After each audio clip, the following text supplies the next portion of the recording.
Halo warganet, Samsul Anwar di sini dan ini adalah video lanjutan dari introduction kemarin yang berjudul Naksir Mobil. Dan di belakang gue udah ada Outlander Sport tahun 2016. Kita taksir bareng-bareng, kira-kira gimana kondisinya. Ikutin terus.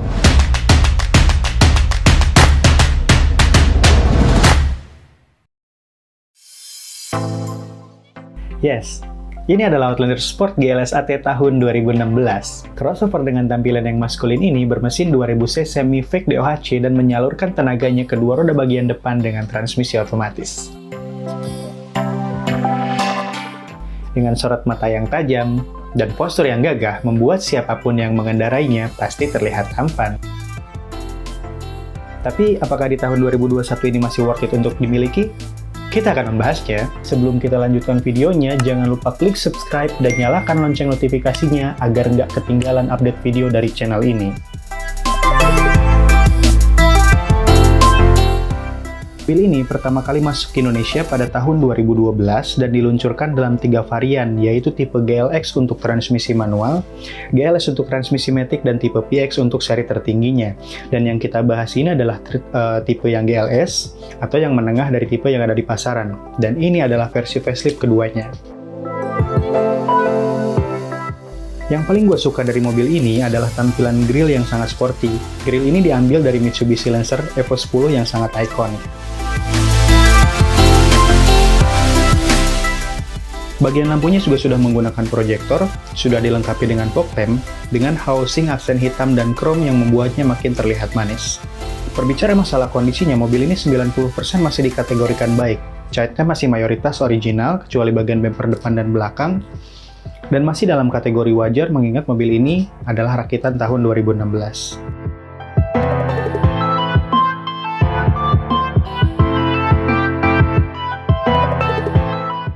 Kita pindah ke bagian samping.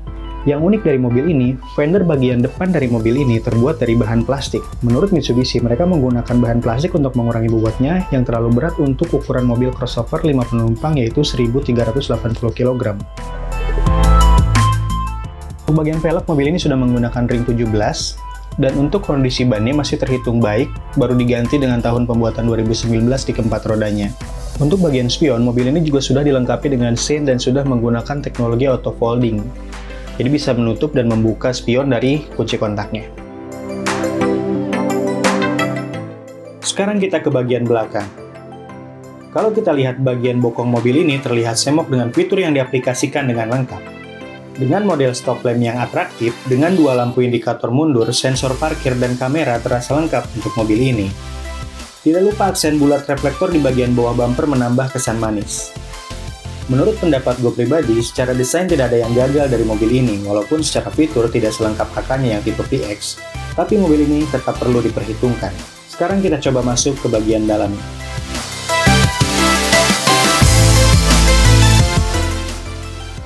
Nah, sekarang kita udah di dalam cockpitnya. Rasanya sih nggak terlalu sporty ya untuk mobil yang punya embel-embel sport di namanya, karena Outlander Sport gitu.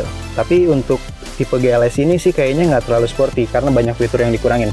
Contoh buat fitur yang dikurangin, sebetulnya yang paling berasa banget adalah nggak adanya panoramic roof di atapnya. Untuk tipe GLS ini, kuncinya masih menggunakan anak kunci seperti ini, sedangkan untuk yang tipe PX dia sudah start-stop engine. Kayaknya mobil ini terasa sangat biasa saja. Kursinya itu untuk yang tipe PX dia udah pakai kulit, dan untuk yang GLS ini masih fabric, cuma ini masih empuk sih. Jadi masih enak lah buat didudukin. Terus bedanya lagi mungkin kalau misalkan di bagian panel tengah head unitnya, yang tipe PX itu dia udah ada kayak karbon gitu, tapi itu selera sih, nggak semua orang suka juga. Dan oh ya, untuk fitur yang dikurangin lagi, dia nggak ada yang namanya pedal shifter, yang mana kalau untuk ngebut atau untuk nyalip di tol sih itu fungsinya lumayan oke ya. Selebihnya sih sama. Untuk dashboardnya sama, ini sih ada soft touch-nya, cuma kayak ya soft touch yang ditempelin. Di door trim juga sama. Untuk setirnya sama, dia udah tilt dan teleskopik, jadi udah oke. Oh, satu lagi, untuk fitur yang dikurangin, informasi yang ditampilin di speedometer, untuk yang tipe PX itu dia udah full color, sedangkan untuk yang tipe GLS ini dia masih monokrom, satu warna merah aja. Kilometer mobil ini sekarang di 72.000 km, masih terhitung standar karena untuk klasifikasi kilometer pemakaian mobil crossover adalah 10-15.000 km per tahun. Untuk head unitnya menggunakan aftermarket merek GVC, sudah touchscreen dan mendukung untuk fitur Bluetooth. Untuk panel AC-nya masih menggunakan knob analog yang terlihat simple tapi elegan. Secara fitur keselamatan, mobil ini masih menggunakan dual SRS airbag dan handremnya masih menggunakan tuas belum elektrik, yang mana untuk urusan ini mungkin ketinggalan dari kompetitornya. Belum adanya cruise control, apalagi fitur seperti Hill Start Assist atau Vehicle Stability Assist, yang mana untuk mobil keluaran tahun 2016 mungkin ini terbilang ketinggalan zaman. Sekarang kita pindah ke bagian belakang. Cukup nyaman duduk di bagian belakang, dan kalau misalkan dirasa kurang, kita bisa ganti settingan kerebahan sandarannya bisa jadi lebih rebah dan ini lebih nyaman. So, kekurangannya di mobil ini adalah cup holdernya dia cuma ada di bagian tengah. Biasanya di bagian pintu bagian bawah biasanya ada cup holder untuk mobil-mobil lain, tapi di sini memang nggak ada, hanya ada di bagian tengah. Dan ini jok yang didesain untuk duduk bertiga. Jadi kalau misalkan duduknya bertiga ini harus ditutup dan nggak ada tempat untuk naruh minuman. Tapi keunikannya adalah di mobil ini kita punya akses untuk masuk ke bagian belakang untuk ngambil dari bagasi. Satu lagi, untuk masalah keamanan di bagian belakang ini penumpang tidak perlu khawatir karena untuk penumpang bagian tengah pun itu sudah mendapatkan seat belt 3 titik yang kita bisa tarik.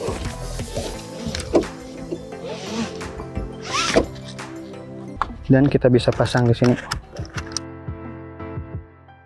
Sekarang kita bahas masalah harganya.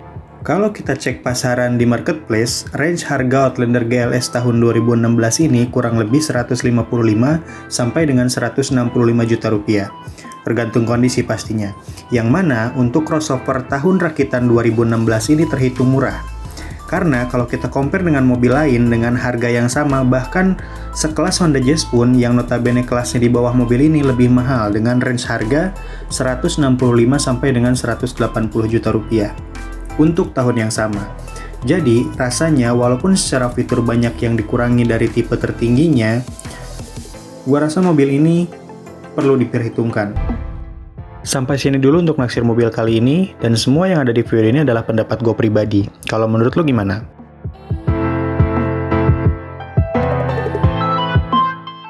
Ya, kita sudah ada di akhir video. Thank you banget untuk yang sudah nonton video ini dari awal tanpa di skip. Like kalau suka sama video ini, komentar untuk kritik dan saran, dan jangan lupa share konten ini ke teman-teman lo.